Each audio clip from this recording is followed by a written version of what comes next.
मेरे प्रिय मित्रों, नमस्कार। दोस्तों, अपने इस वीडियो लेक्चर में मैं एक बहुत ही इंटरेस्टिंग टॉपिक पर बात करने जा रहा हूं और मेरे इस लेक्चर का शीर्षक है दोसा इकोनॉमिक्स।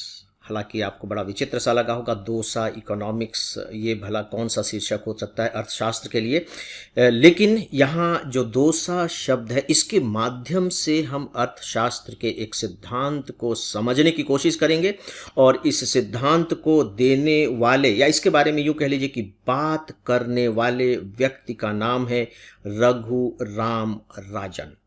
शायद आपने रघुराम राजन जी का नाम सुना हो। फ्रेंड्स, ये 2013 से 2016 के बीच 3 साल तक हमारा जो रिजर्व बैंक ऑफ इंडिया है उसके गवर्नर रहे। लेकिन मूलतः ये अर्थशास्त्री हैं, क्योंकि गवर्नर के नाम पर आपके दिमाग में आ सकता है कि ये ब्यूरोक्रेट्स रहे होंगे, आईएएस ऑफिसर रहे होंगे। नहीं, ये मूलतः इकोनॉमिस्ट हैं।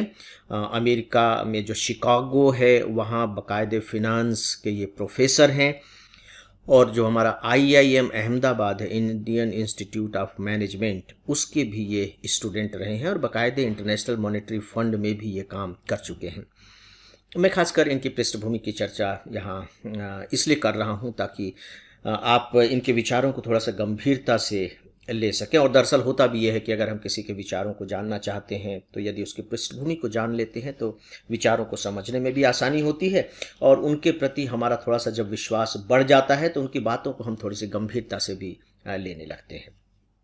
तो दोस्तों, आइए अब हम जानने की कोशिश करते हैं कि इनका ये जो दोसा अर्थशास्त्र है वो दरअसल क्या है। जब राजन साहब रिजर्व बैंक के गवर्नर थे तो उस समय वो एक बात अक्सर कहा करते थे। वो कहते थे कि जो बैंकों में जो ब्याज की दर है ना, उसको कम किया जाना चाहिए, लेकिन तब ही जब इन्फ्लेशन की दर भी कम हो।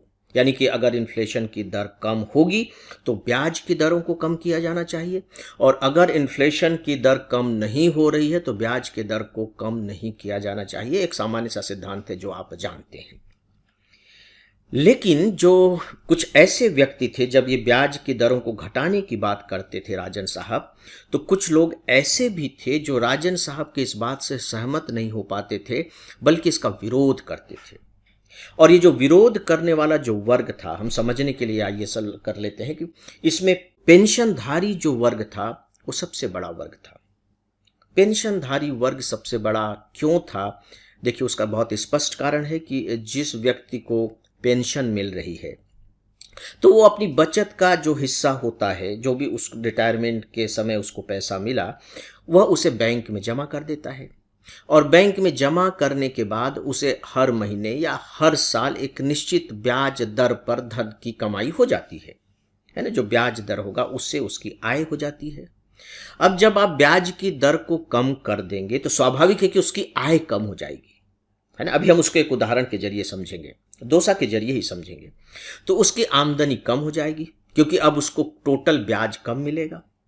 तो ऐसी स्थिति में उसको ऐसा लगता है कि जो उसकी इनकम थी वह इनकम घट गई।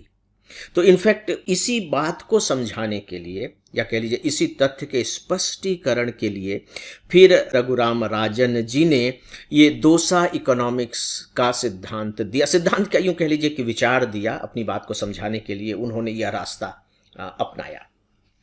तो आइए इसे अब एक उदाहरण के जरिए समझते हैं। मुझे लगता है कि वो आपके लिए ज़्यादा फायदेमंद होगा। एक बैंक है और उस बैंक की मैनेजर है मिसेस अदिति। ठीक है। बैंक अभी तक लोगों को अपने यहाँ जो धन जमा कराता था उसके बदले में 10% की दर से ब्याज दे रहा था। 10% ब्याज दर, वार्षिक ब्याज दर 10%। एक मिस्टर मूर्ति थे, तो उन्होंने 10% से आकर्षित होकर के उनके पास जो 1 लाख रुपए था वो उन्होंने बैंक में जमा कर दिया। देखिए, बैंक में जमा कर दिया।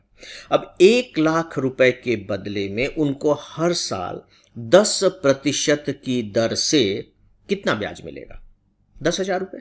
इसलिए मैं सीधे सीधे आंकड़े यहां लेकर के चल रहा हूं। इसका मतलब है कि हर साल उनको 10,000 रुपए मिल जाते थे, यानी कि 1 लाख रुपए जो उन्होंने जमा किए हैं उसके बदले में उनको 10,000 रुपए की सालाना इनकम हो जाती थी, और उनके जो 1 लाख रुपए हैं वो ज्यों के त्यों बैंक में रखे रहते थे, तो इससे वो खुश थे। अचानक बैंक ने घोषणा की कि ब्याज की दर को घटाकर अब 8% कर दिया गया है। 10% से 8% कर दिया गया है। डेफिनेटली ये जो खबर थी ये मूर्ति जी को वो थोड़ी सी नागवार गुजरने वाली थी। वो बड़े नाराज से हुए, बड़े निराश से हुए, और फिर वो बैंक में पहुंचे और मैनेजर से मिले, और मैनेजर से उन्होंने शिकायत की कि मैंने 1 लाख रुपए जमा किए थे और उस समय 10% ब्याज की दर थी, अब आपने 8% कर दिया है, तो अब तो मुझे नुकसान होगा और हर साल मुझे 2,000 रुपये का नुकसान हो जाएगा। और सच बात यह है कि 2,000 रुपये का नुकसान हो जाएगा, क्योंकि अब उन्हें जो टोटल ब्याज की जो राशि मिलेगी वो 8,000 रुपये हो जाएगी, जो पहले 10,000 रुपये थी। तो नुकसान तो हो गया। ठीक है, अब आप देखिए कि होता क्या है। हम ना बातचीत के जरिए समझने की कोशिश करते हैं, और ये पैटर्न मैं इसलिए लेकर चल रहा हूं कि शायद आप इसे बहुत अच्छे से, इस माध्यम से अच्छे से समझ सकेंगे। अब आप देखिए कि जो मिसेस अदिति हैं वो उन्हें समझाने की कैसे कोशिश कर रही हैं, और बस यही आपको थोड़ा सा समझना है कि इन्फ्लेशन, ब्याज दर और जो आय होती है व्यक्ति की, उनमें कैसे आपस का संबंध हो जाता है। तो अब जो मिसेस अदिति हैं वो कहती हैं कि मिस्टर मूर्ति प्लीज़ आप थोड़ा सा धैर्य रखिए, और मैं आपको समझाने की कोशिश कर रही हूँ कि इनफैक्ट आपको नुकसान नहीं हुआ है। सच बात यह है कि 8% के दर के बावजूद आप पहले से ज़्यादा फायदे में रहेंगे। और अब उनकी जो बातचीत चलती है, देखिए अब मिसेस अदिति क्या समझाती हैं। वो कहती हैं कि मिस्टर मूर्ति मुझे मालूम है आप लंबे समय से हमारे ग्राहक हैं और आपको डोसा बहुत पसंद है, तो मैं डोसा के जरिए अपनी बात आपको समझा रही हूँ, यानी इसीलिए इस टॉपिक का नाम है डोसा इकोनॉमिक्स। उन्होंने कहा कि जैसे देखिए कि आपने 1 लाख रुपए जमा किए हैं, 10% की दर से हम आपको 10,000 रुपए 1 साल में ब्याज का दे देते हैं। उन्होंने पूछा कि अच्छा आप बताइए मूर्ति जी से कि डोसा अभी कितने का बिक रहा है, तो उन्होंने कहा कि डोसा अभी 50 रुपए का बिक रहा है। तो उन्होंने कहा कि ठीक है। तो अब उन्होंने कहा कि देखिए आपकी अभी जो 1 लाख रुपए की पूंजी जो बैंक में जमा है, इससे आप कितने डोसे खरीद सकते हैं। तो उन्होंने कैलकुलेट करके कहा कि मैं 2,000 डोसे खरीद सकता हूं। बिल्कुल सही था कि 2,000 डोसे वो खरीद सकते हैं। ठीक है, फिर उन्होंने, मिसेस अदिति ने कहा कि आपने अपना 1 लाख रुपए हमारे बैंक में जमा किया है और 1 साल के बाद हम आपको 10,000 रुपए ब्याज के देते हैं, तो इस तरीके से अब आपकी कुल राशि कितनी हो गई। मिस्टर मूर्ति ने कहा कि 1,10,000 रुपए। ठीक है, 1,10,000 रुपए 10% के ब्याज पर। तो उन्होंने ये कहा कि लेकिन क्या आपको मालूम है कि डोसे की कीमत भी अधिक हो जाएगी, क्योंकि अभी आप जो 50 रुपए का डोसा बता रहे हैं वो पिछले साल कितने का था। तो उन्होंने कहा कि पिछले साल, हाँ पिछले साल तो वो 45 के आसपास का था। तो उन्होंने कहा कि अब अगले साल भी बढ़ जाएगा। तो उन्होंने कहा कि अगले साल डोसे की कीमत कितनी हो जाएगी। तो मूर्ति ने कहा कि हाँ अगले साल हो सकता है कि डोसे की कीमत जो है वो बढ़कर 55 रुपए हो जाए। ठीक है, डोसे की कीमत बढ़कर 55 रुपए हो गई। तो अब अदिति ने कहा कि मिस्टर मूर्ति प्लीज अब कैलकुलेट कीजिए कि आपके पास अब 1 लाख रुपए बढ़कर 1,10,000 रुपए हो गए हैं। डोसे की कीमत 50 रुपए से बढ़कर 55 रुपए हो गई है। तो अब आप कितने डोसे खरीद सकते हैं। मिस्टर मूर्ति अपने समय में मैथमेटिक्स के टीचर रहे हैं, तो उन्होंने कैलकुलेशन करके बताया कि अभी भी 2,000 डोसे मैं खरीद सकता हूं। 2,000 डोसे। अब आप देखिए कि जो हम यहाँ कैलकुलेशन देख रहे हैं वो है कि 10% की ब्याज दर पर उनको 10,000 रुपए मिला, और यहाँ जो हम महंगाई देख रहे हैं 50 रुपए का डोसा 55 रुपए का हो गया। तो जो महंगाई बढ़ी, जिसे हम इन्फ्लेशन कहते हैं अर्थशास्त्र की भाषा में, वो भी 10% है। 50 का 55 हो जाना 10%। इसका मतलब यह हुआ कि ब्याज दर 10% है, और अगर इन्फ्लेशन भी 10% है तो इनफैक्ट आपको कोई फायदा नहीं है, व्यक्ति को कोई फायदा नहीं है। हाँ एक फायदा जरूर है, आइए मैं भी तो थोड़ा सा उसकी भी चर्चा कर देता हूं। फायदा यह है कि सपोज मान लीजिए कि मिस्टर मूर्ति ने वो 1 लाख रुपए बैंक में जमा न करके अपने पास ही रख लिए होते, उनको बैंक से डर लगता है, कौन बैंक में जमा करे डूब जाएगा, या अपने पास रख लिए होते। तो उनको साल भर में 200 डोसा तो खाना ही खाना है। तो उन्होंने 1 लाख रुपए में से बकायदे 10,000 रुपए डोसे पर खर्च कर दिए होते, तो घट करके वो कितने रह गए होते? 90,000 रुपए। 10,000 रुपए तो गायब हो गए। लेकिन बैंक में जमा करने से उनको फायदा ये जरूर हुआ है कि उनकी जो 1 लाख रुपए की पूंजी थी, यानी कि उनका जो मूलधन था, वो ज्यों का त्यों बना रहा, और उन्होंने बकायदे 200 डोसे का भी आनंद ले लिया। तो दोस्तों, अब आइए हम एक दूसरी स्थिति को देखते हैं। अब मिसेज अदिति समझाती है कि अब देखिए कि ब्याज की दर गिरकर 8% हो गई है। 8%, और इससे डेफिनेटली मिस्टर मूर्ति आपको 2,000 रुपए का नुकसान हो गया है, और इसके लिए मैं खेद व्यक्त करती हूं। लेकिन इनफैक्ट आप इस पूरे अर्थशास्त्र को समझने की कोशिश कीजिए। जो डोसे की कीमत है वह भी पक्का मानिए कि अब 5 रुपए नहीं बढ़ेगी। यानी कि अभी जो डोसा आपको 50 का 55 में मिला है, वह बकायदे 52 रुपए 75 पैसे में मिल जाएगा। मतलब 2.53 रुपए में वो डोसा मिल जाएगा। अब एक कैलकुलेशन है ना, अनुमान लगाया जाता है, और ऐसा होता भी है। ठीक है।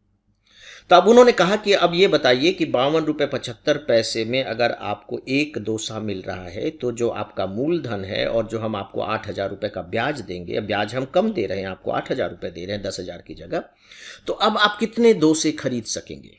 उन्होंने कैलकुलेट करके बताया कि अब मैं 2047 डोसा खरीद सकूंगा। तो फिर मिसेज अदिति ने कहा कि देखिए, जब हम आपको 10% का इंटरेस्ट दे रहे थे, तब आप उस इंटरेस्ट को शामिल करने के बाद भी आपकी जो कैपेसिटी थी वो 2000 डोसा खरीदने की ही थी।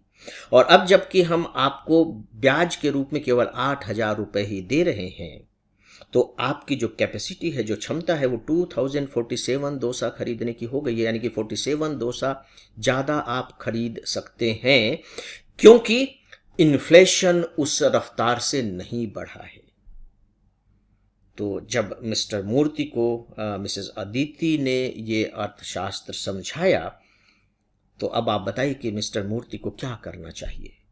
क्या अपना वो पैसा विड्रॉ कर लेना चाहिए, या कि पैसा वहीं बैंक में ही रख करके मिसेस अदिति के प्रति अपना धन्यवाद और आभार व्यक्त करना चाहिए?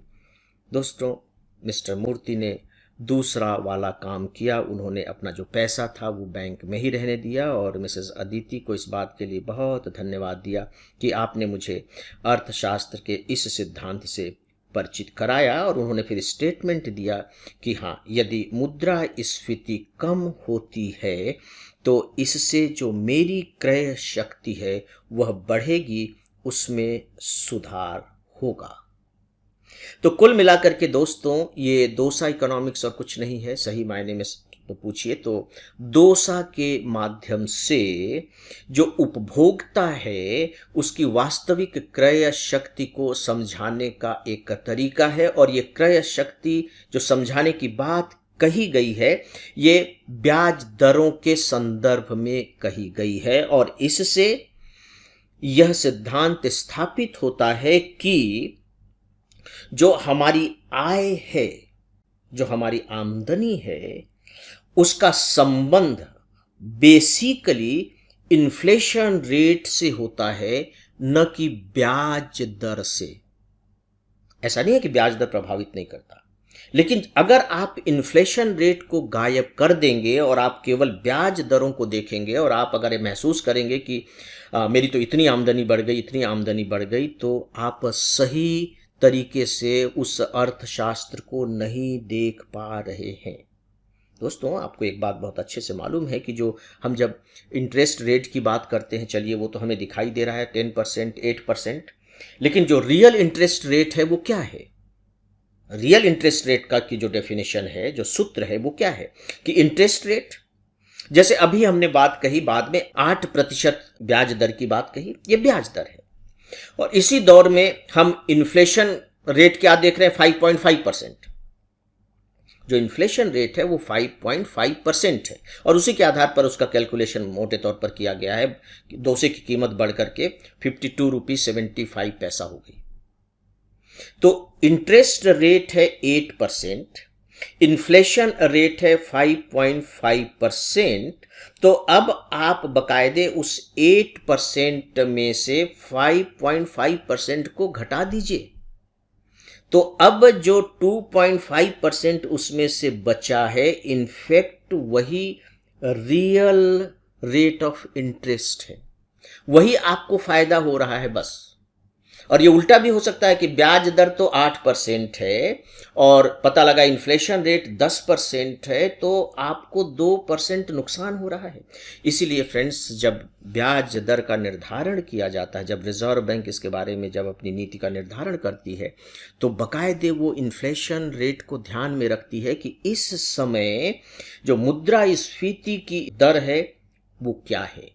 तो जो ब्याज दर है और जो मुद्रास्फीति की दर है उसका सीधा संबंध एक दूसरे से होता है और फिर इन दोनों के संबंध पर ही व्यक्ति की आय निर्भर करती है। अगर आप सिर्फ आय को देखेंगे तो इनफैक्ट सही मायने में आप अपनी आय को नहीं देख पा रहे हैं, उसकी सही गणना नहीं कर पा रहे हैं। और आपके अंदर सही गणना करने की समझ विकसित हो सके, इसीलिए रघु राम राजन जी ने ये डोसा इकोनॉमिक्स की बात समझाई है। तो मुझे ऐसा लगता है फ्रेंड्स कि यह आपको अच्छी तरीके से अब समझ में आ गया होगा और निश्चित रूप से इसके माध्यम से अब जो इससे जुड़े जो तथ्य होते हैं आपके दिमाग में और भी अधिक अच्छे तरीके से स्पष्ट हो सके होंगे। तो फ्रेंड्स, अभी से यही समाप्त करता हूँ। नमस्कार।